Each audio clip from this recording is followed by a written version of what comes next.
Although the runway is very badly damaged and can't be used, and although Mosul Airport is still within mortar range and artillery range of the Islamic State organization, in other words, a very dangerous place to be, it's going to provide an excellent platform for the Iraqi armed forces to take this attack on Western Mosul to the next stage.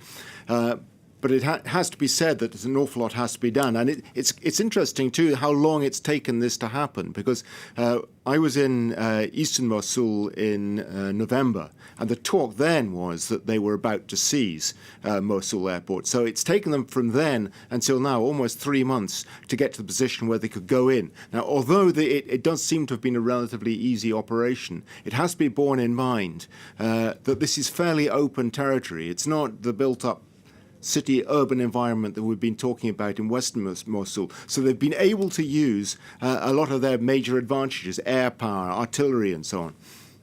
What does how the progress that's been made so far tell us about how the operation going forward?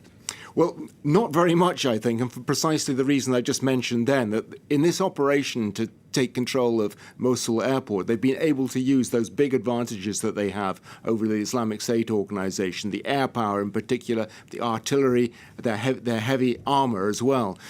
The more they get into Western Mosul and get into those big urban environments, those small streets that we've been talking about, the more difficult it will be to employ those advantages.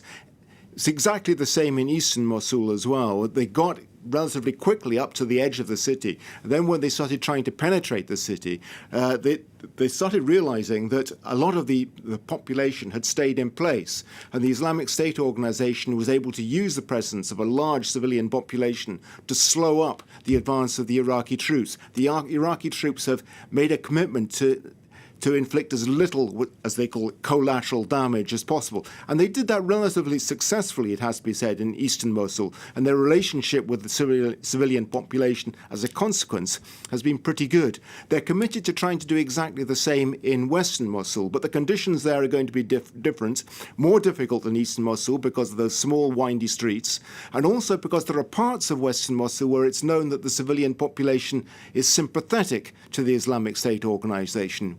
When Islamic State took control of Mosul 2-3 years ago, they were able to do so in large part because the population of the city, particularly those western parts of the city, were so disenchanted with the state, with the government, and with the role of the armed forces, the behavior of the armed forces in the city. Now the armed forces are trying to present a different front. Whether they will succeed in doing so remains to be seen, but at the moment at least, they're on track.